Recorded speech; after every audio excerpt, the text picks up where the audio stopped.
Welcome back to Study Tips for IGCSE Biology. Today's topic is related to inheritance. It's a continuation from previous part. Let's continue.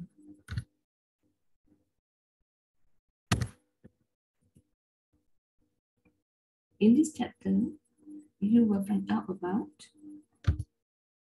inheritance, genes and allele, genotype and phenotype, dominant and recessive alleles, alleles in gametes, genes and fertilization, how to use genetic diagram to predict and explain the features of the offspring of two parents. Inheritance. Each of chromosome contains many genes. Approximately about 20,000 human genes carry two sets of 23 chromosomes. Because we have two complete sets of chromosomes on each of your cells and two complete sets of genes. Each chromosome is a homologous pair contains genes for the same characteristic. Diagram A illustrates one kind of gene behave and inherited. Genes and allele. Let's look into the role of gene. Genes determine individual traits, whereby alleles' role is to contribute the diversity in phenotype expression.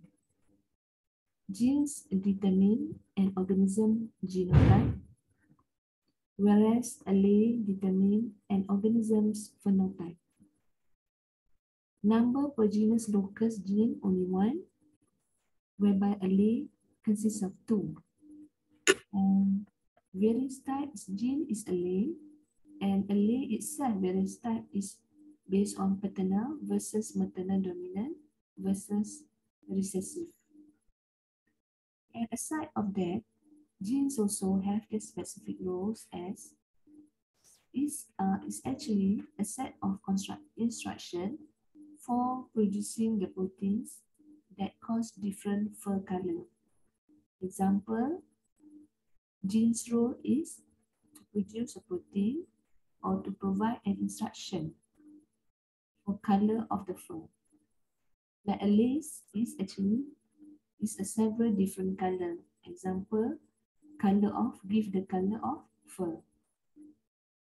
We all have two alleles or version of each gene. Being homozygous for a particular gene means you inherited two identical versions.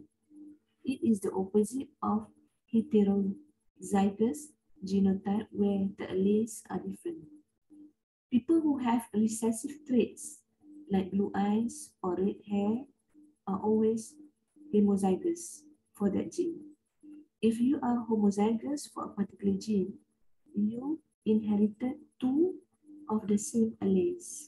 It means your biological parents contributed identical variants. Heterozygous is actually having two different alleles of a particular genes. Example, allele capital G and allele small g. Genotype and phenotype. The differences between these two. What is actually genotype? Genotype, it is the hereditary information of the organism in the forms of the gene in the DNA. These remain the same throughout the life.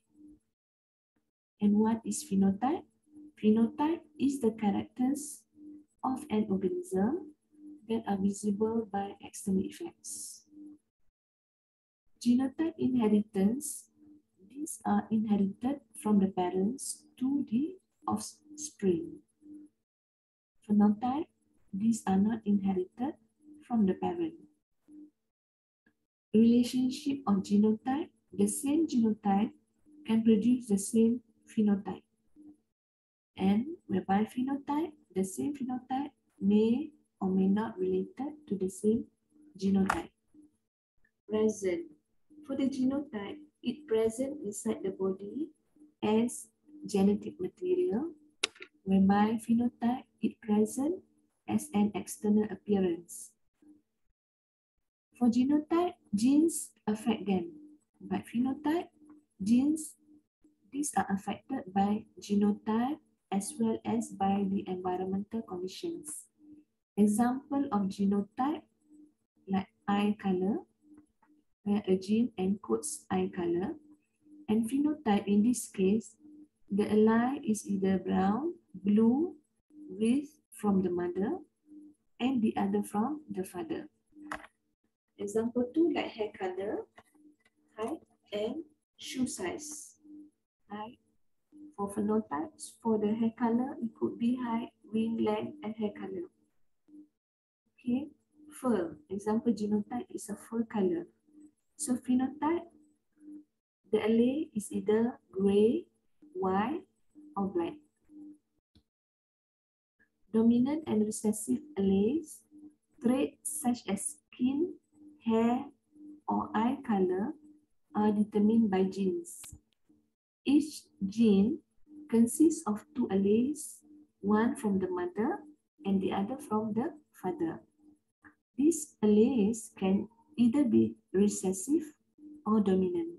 In other words, traits are usually expressed when both the alleles are dominant.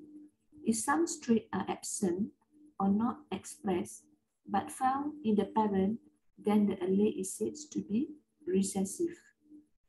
Dominant traits are always expressed when the connected allele is dominant, even if only one copy of the dominant trait exists.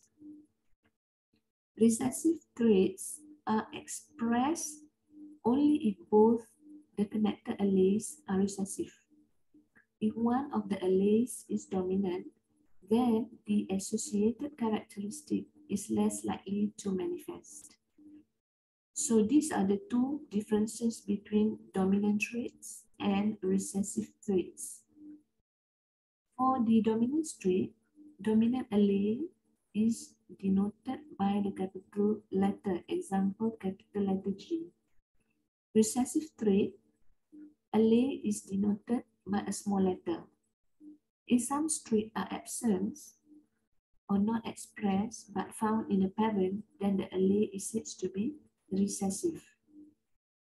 Expression in an individual for dominant traits are always expressed when the connected allele is dominant, even if only one copy exists.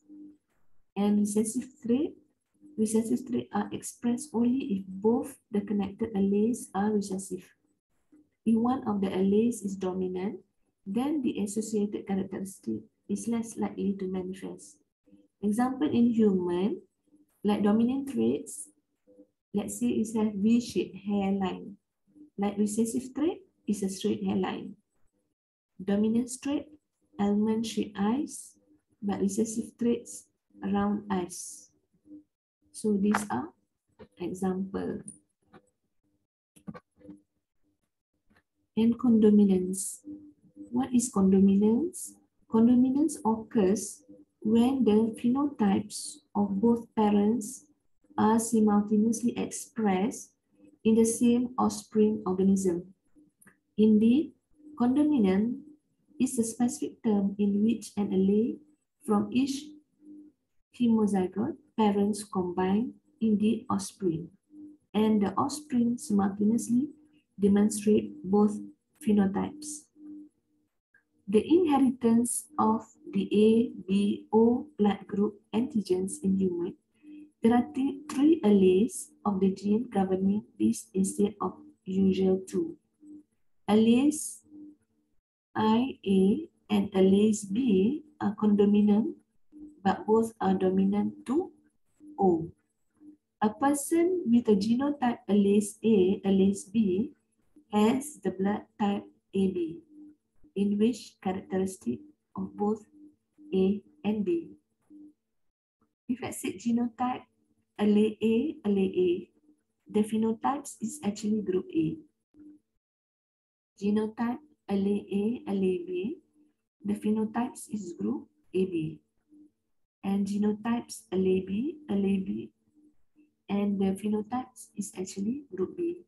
This is the example, or this diagram illustrate the codominance in human blood groups.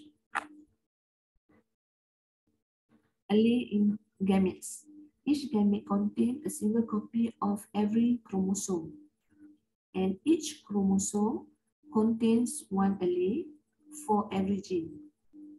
Imagine male chinchilla has a genotype G, capital G and small g. It is a carrier for charcoal fur. So in its testes, sperm are made by meiosis. Each sperm cell gets either a G allele or small g allele. Half of his sperm cells have the genotype G, capital G, and half have the genotype small g. Gene and fertilization. So, if you can see on the left, it's actually a male of genotype capital G, small g, produces equal numbers of G and small g sperm. And on the right hand side is actually a female of genotype small g and produces eggs of genotype G. And when the chinchillas mate, hundreds of thousands of sperm will begin a journey towards the egg. About half of them will carry a G allele, capital G allele, and half will carry small g allele. If there is an egg in a female oviduct, it will probably fertilize. There is an equal chance of either kinds of sperm getting there first. So, if a sperm carrying a capital G allele win the race, the zygote will have G allele from its father and small g allele from its mother. You can see from this diagram, the arrow is pointing to capital G allele is from the father and the small g allele is from the mother. So this happens when the fertilization exists. So its genotype will be allele capital G and allele small g. So when the baby chinchilla is born, it will have genotype capital G, allele capital G, and allele small g. So, but if the sperm carrying a small g allele manages to fertilize the eggs, then the baby will have the genotype small g allele like its mother. And the output will be is between heterozygous gray chinchilla and a chinchilla with charcoal fur. Okay, basically, what is actually trying to explain in this genetic diagram is genetic diagram is a standard way of writing out all this information. First, what you have to do, you have to write it down, the phenotype and genotype of the parents. So in this case, if you can see, parent phenotype having the gray and charcoal color. The parent's genotype is capital G allele, small g allele for gray, and small g allele for charcoal. And for gametes, you have capital G allele or G small g allele, and the charcoal gametes for charcoal will be small g allele. Then you have to write it down what might happen during fertilization. So you have to imagine like the sperm begin the journey towards the eggs. About half of them will carry a capital G allele. It's come from the sperm. And half will carry a small g allele. So there is an egg in the female oviduct and it will probably fertilize. So there is an equal chance of either capital G allele getting the sperm getting there first. So if the sperm carrying a G allele, capital G allele win the race, then the zygote will have capital G allele from its father and a small g allele from its mother. You can see here where you have the first number, the first color is actually the gray. And then it's the same thing, the process goes on, right? So then thirdly, as a conclusion, you can see there is a 2 where you have sperm, small g allele, and the eggs with the small g allele. So when they combine, fertilize, so it's produce the charcoal color. So as a conclusion, approximately half of the spring to be heterozygous with gray fur and half to be homozygous with charcoal fur. So another way of writing this conclusion, you might say is that the expected ratio of gray fur to charcoal would be 1:1. So the process, it will be the same for another cross. So these are the example where this, as a conclusions of the above, another cross sample would be about 1/4 of the offspring would be expected to have charcoal fur and 3/4 would have gray fur. Okay. This example illustrates the inheritance of one pair only of contrasting characteristic known as monohybrid inheritance. So with that being said, I hope you are happy and enjoy studying. Please subscribe to this channel because there will be more study and related information to be uploaded. Thank you and see you again in the next lesson.